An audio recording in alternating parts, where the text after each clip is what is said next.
que estamos dentro del rock sabemos que el rock es una inyección de vida, cabrón. Desde que el mal te cubre, ese mal lo vas a llevar por vida. Entonces, lo que pasó en España con la época de pinche Franco, no, antes de Franco, ahí estaba de la chingada con Franco, pero se murió aquel cabrón y desató todo el movimiento del rock, ¿no? Mira, lo que te puedo decir del festival, que ha sido la cosa más hermosa que he vivido.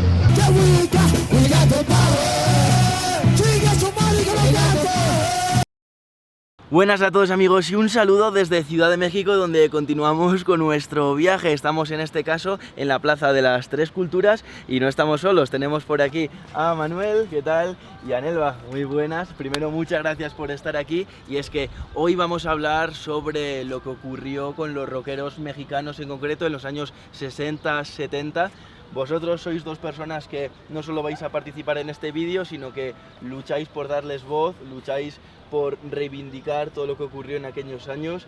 Entonces, como que sois las personas adecuadas completamente para estar aquí. Estoy muy contento de que os hayáis animado. Vamos a dar voz de nuevo también en este vídeo y a dar a conocer una historia que vosotros mismos me contabais que ni siquiera los mexicanos conocen prácticamente. Yo creo que vamos a empezar como en los años 60, que es donde empieza el rock and roll, ¿no?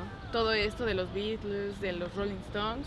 Entonces todo este movimiento llega a México con el rock and roll, con música alegre, fresca, nada de temas sociales, nada una de... música totalmente noble. Sí, para bailar, sí, por la ¿no? paz y el amor. Ajá, exactamente. Estamos en los años de los inicios del rock a nivel mundial, y claro, los movimientos que había en países como Estados Unidos o Inglaterra se veían reflejados también aquí. Desde luego. El rock se empieza a fusionar aquí en México, empieza a haber bandas de rock and roll al estilo Chuck Berry, cosas así, ¿no? Muy sencillo. Empiezan a abrirse fuentes de trabajo como los llamados café cantantes, y todo es paz y amor en ese momento, ¿no? De hecho no se vendía alcohol en los café cantantes, eran como tardeadas. Pues llega el punto en el que el rock and roll se empieza a volver tan popular, los cafés cantantes están atascados, el gobierno, que en ese tiempo estaba muy conservador, muy autoritario, empieza a ver que el rock empieza a juntar a las masas, a ver que tiene gran poder de convocación, y dice, cuidado, ¿no? Aquí hay algo que nos puede dar en la madre. Sí, que puede sacar lo que no queremos y puede dar incluso una conciencia a la población en general. Desde luego. Que es lo que no queremos, ¿verdad? Claro. El gobierno dice, hasta aquí, se cierran café cantantes, se cierran fuentes de trabajo, y ahí terminan con la primera camada de lo que fue el rock and roll, ¿no? Pero para dar como más contexto, el rock and roll unía tanta gente, unía tanta una conciencia de libertad, que se formaron varios movimientos, ¿no? Sí, empezaron a pelear, digamos, una lucha social, a reivindicar lo que quería la población en general. Exactamente. Los jóvenes de ese tiempo, te digo, comenzaban a pensar de otra forma, entendían el mundo de una diferente forma, llegaba la influencia del mundo a México, ya llegamos en concreto pues a lo que fue aquí el 2 de octubre, ¿no? Que se hace una marcha para, como decimos, pelear por los derechos. Se juntan no solamente rockeros, ¿no? Los rockeros fue un plus en ese momento. Se juntaron rockeros, hippies, amas de casa, obreros, estudiantes, que fue como más de la media. El gobierno tiene una versión, el pueblo tiene otra versión.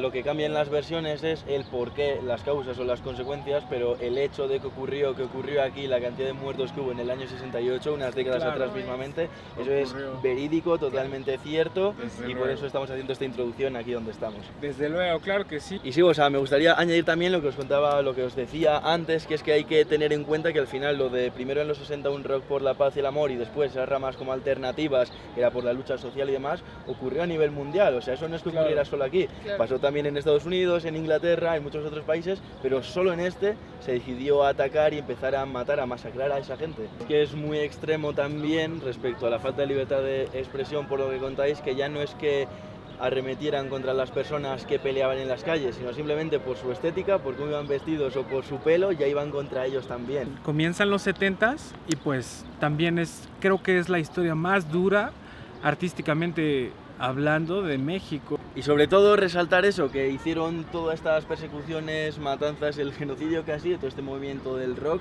para acallar la voz de estas personas. Y lo peor es que lo consiguieron, porque nos comentabais también eso, que mucha gente, aunque sabe que ocurrió la matanza, no entiende el contexto, no sabe qué ocurrió después, así que prácticamente consiguieron convertir esta década en oscuridad, en desconocimiento completo de las nuevas generaciones. Pero quedaron algunos rockeros vivos y es la sorpresa que gracias a vosotros vamos a poder tener en el vídeo de hoy, y es que vamos a conocerles a los auténticos supervivientes de esta década. El Tianguis del Chopo, Tianguis Cultural del Chopo. Y el tianguis, para los que seáis de España, es como un mercadillo, como puestos. No era tanto como ilegal, lo que pasa es que era prohibido, es diferente. Sí, no se podía hacer una ley contra el rock and roll, pues era una estupidez, pero sí se podía perseguir y además alegar que el rock and roll era música del infierno que transformaba a los estudiantes en algo malo y los convertía en seres vulnerables a las drogas. O sea, entonces realmente lo que ocurrió en finales de los 60 y principios de los 70, el gobierno sí que intentó prácticamente un exterminio de todo el movimiento rock, ¿no? Y de los rockeros. Claro que lo intentó. Lo que pasa es que no los podía matar. Ya. Pero sí los podía reprimir y les podía destruir sus equipos y les podía cerrar los cafés en donde cantaban. Y finalmente aquí en México hubo una especie de acción de reivindicación. Se invitó a uno de los Beatles, Paul McCartney, y él simbólicamente pues vino representando a los Beatles en un gobierno que por primera vez permitía a los jóvenes el libre disfrute del rock and roll. Muchas gracias, amigo. Tenga buen día. Suerte. Igual.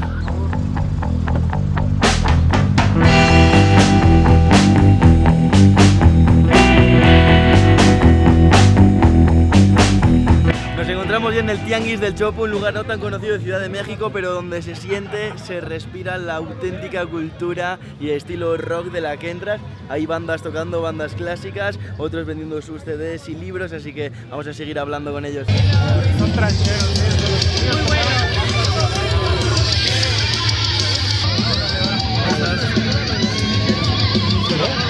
¿Cómo estás? Estos cuates llamados Transmetal son una de las bandas perecederas que salieron a partir más o menos de los 80s, 90s. Han tocado con las bandas más importantes como Judas Priest. Hicieron varios discos con George Fish, me parece, de Cannibal Corpse, y con Glenn Benton de Decides. Él es José Luis Pluma Trejo, La Bruja, el que más sabe, a mi entender, del rock mexicano. Fueron muy importantes porque de repente se abrió un espacio para llevar a cabo conciertos de rock en nuestro país, que años anteriores estaba muy vetado, era muy perseguido por las autoridades, eran escasos los conciertos. De hecho, era un milagro, así lo puedo decir, que se llevara a cabo algún tipo de concierto. Pero hubo una importante, interesante y bastante generosa creatividad de los grupos de agogo. Después vino la psicodelia, 68 hasta 72, que se terminó con un festival llamado Avándaro, que hubo un escándalo y se prohibieron absolutamente toda manifestación popular de grupos de rock en México. Se llevaron a cabo conciertos a nivel muy underground, ¿no? No había permisos, tenías que tener permiso. Y cuando se llevaban a cabo también había redadas, o sea, persecución hacia los jóvenes que asistíamos en esa época. Aquí en México hubo un acontecimiento especial, el Festival de Avándaro. Fue un acontecimiento, un fenómeno social, en el sentido de que se juntó mucha gente, 300,000 personas. Con el pretexto del rock. Las autoridades en aquel entonces se asustaron del poder de convocatoria que había en la juventud y empezaron a reprimir el rock, el movimiento de rock lo empezaron a bajar, prohibieron las tocadas, prohibieron los cafés donde se cantaba, donde se tocaba, y nosotros nacemos post-Avándaro, es decir, nos tocó toda la represión, con lo cual tuvimos que recurrir a presentarnos en lugares pues no clandestinos, pero semiclandestinos. Era un mundo subterráneo especial y ahí nos presentábamos, ¿no? Es un obsequio para ustedes, para que se lo lleven. Con mucho cariño. Vientos. Y muchas gracias otra vez. No, gracias a ustedes. Gracias. Síganle porque su labor es muy importante. Sabrás cómo poder brindar, sabrás darle uso a tu fin, sabrás cómo poder volar. Este festival del que nos hablan, llamado Avándaro, reunió como a 250.000, 300.000 personas. Fue como el Woodstock de aquí, de México, y hubo uno de los grupos que en su concierto gritó: "Chinga de su madre el que no cante". Esto estaba retransmitiendo en todas las radios y cancelaron todas las retransmisiones. Vamos, este grito fue como el detonante, ¿me contabas? Claro, se juntó como todo el movimiento hippie más esta frase, y ahora vamos a conocer al batería de este grupo, ¿verdad? Que se llama Peace and Love. Así que ahora vamos a conocer uno de los auténticos, uno de los que estuvo no ya en el festival, sino arriba en el escenario. Estamos ya a punto de conocer al batería, está aquí. Acá está. Maestro Bozo, ¿cómo está? No te le echo porque Dios es muy grande. ¿Qué tal? Hola, ¿cómo estamos? Es Rubén Luis de Prensa Española. Mira, lo que te puedo decir del festival, que ha sido la cosa más hermosa que he vivido. Yo tenía 22 años en ese tiempo, en Avándaro, y pues, ¿qué te puedo decir? Que la banda Peace and Love fue si tú quieres, la más popular. Peace and Love viene desde Tijuana.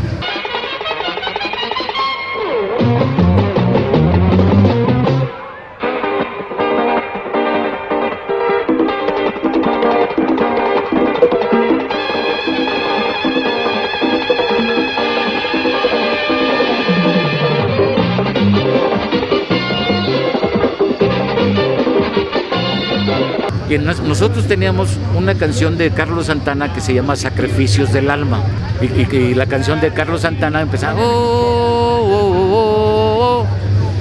Pero aquí la gente decía oh, oh, oh, oh, Peace and Love, Peace and Love, Peace and Love. Yo creo que como unos 15 metros eran, y se movía el escenario. Tomás, estabas pensando a qué hora nos caíamos, porque sí, pues toda la gente se comenzó a subir y tocamos la canción de Tenemos el Poder.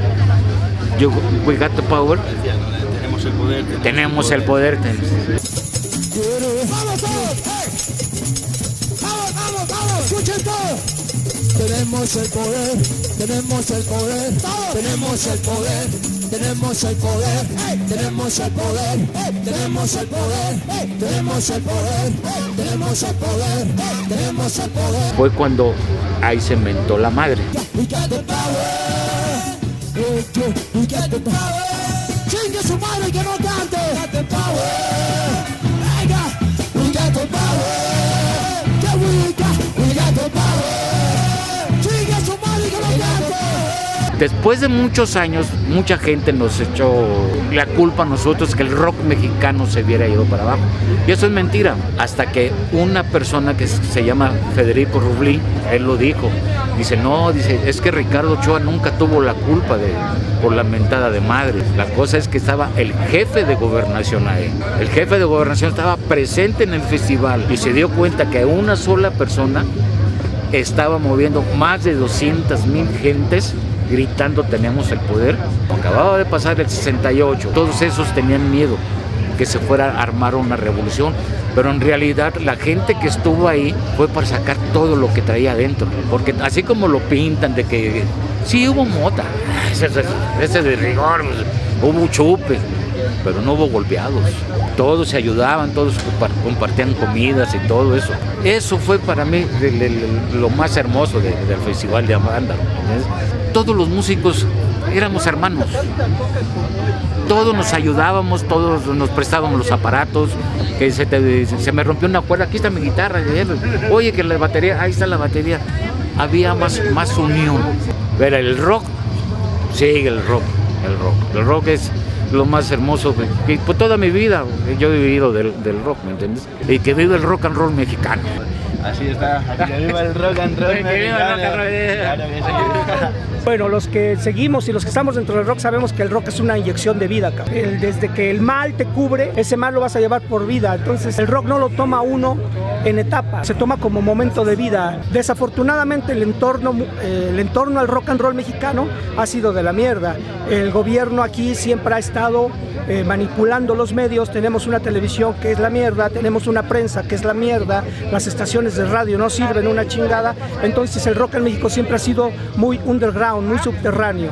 Lo que pasó en España con la época de pinche Franco, no, antes de Franco, ahí estaba de la chingada con Franco, pero se murió aquel cabrón y desató todo el movimiento del rock, ¿no? El nacimiento de Leño, de tantas bandas setenteras, Triana, Asfalto, Bloque, toda la movida madrileña, y ya después de ahí nació el heavy metal, que no estamos hablando del rock de ustedes, pero para que tengan un parámetro. Allá tuvo que morir Franco para que los ojos voltearan a ver lo grandioso del rock español, lo que sucedió en Argentina después del madrazo de las Islas Malvinas. En México no ha pasado nada, tenemos unos gobiernos, hasta ahora que tenemos un nuevo gobierno, todos los gobiernos anteriores han sido de una dictadura cabrona.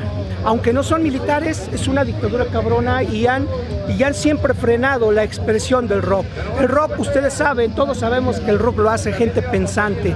El rock no es una música que lo hace cualquier pendejo ni cualquier cabrón. El rock es de gente pensante para gente pensante. Entonces, por eso decir, el rock ha sido aquí en México como un peligro. Duk Dukes viene siendo como una mezcla de entre Rolling Stones, Pink Floyd, Beatles, porque pasa por muchos pasajes. Enigma, como les decía, es la versión, digamos, como de Black Sabbath, Lucifer Friends. Nuevo México, pues viene siendo, ¿qué será? Yo creo como una onda Jethro Tull, una cuestión así mezclado ya con una cuestión más original, más mexicana. Y Pastel y Toncho Pilatos, pues realmente son los que son 100% originales. Es una de las bandas, como les decía, que más aportaron al rock mexicano, puesto que mezclaron el rock estilo Rolling Stones, estilo Beatles, estilo The Cream, con toda la cuestión, con todo el contexto mexicano.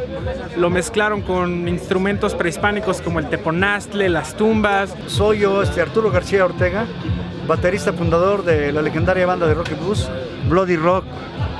En ese entonces el movimiento, ya ven que primero fue lo de Avándaro, ¿no? Que fue el 11 de septiembre de 1971. Debutamos en un hoyo funk que se llamó El Herradero. Estábamos tocando covers de Chuck Berry, de B.B. King, Freddie King, de los Rolling Stones. Llevábamos buena carrera, había sí los covers, pero también había música original.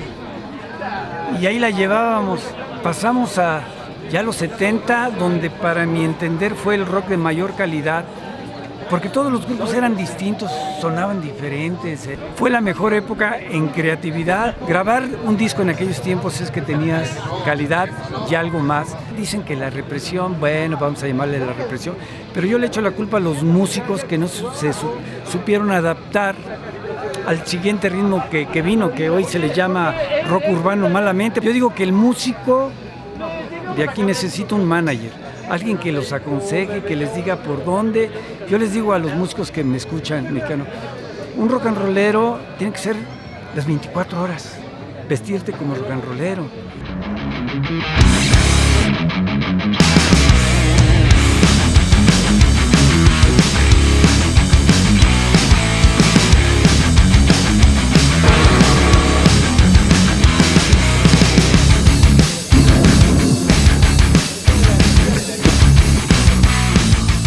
Y nada, amigos, encantadísimo de haber conocido toda esta cultura, todo este movimiento del rock, no solo actual, sino desde los 60 en México, que estas auténticas eminencias, estrellas, o sea, los equivalentes, con permiso de estas grandes bandas, pero los equivalentes a los Rolling, a Black Sabbath, a Pink Floyd, a Beatles, los equivalentes mexicanos hayan reunido, porque no nos los hemos encontrado ahí, sino que se han reunido para grabar conmigo, se han reunido para crear este vídeo, así que mil gracias de corazón. Estoy ya en contacto con todos ellos, vamos a hacer que esto llegue a mucha gente, a reivindicar lo que ocurrió en aquellos años. Y por supuesto, si estáis viendo este vídeo, no os quedéis solo con esto, pasad a ver sus bandas, que ya habéis visto los nombres en el vídeo, pasad a ver sus bandas, su música, porque es puro rock and roll, auténtico rock and roll. A mí me encanta y me declaro fiel seguidor y fan de ellos, así que lo dicho, continuamos con las aventuras mexicanas, no sé dónde ni con qué, pero hasta la próxima.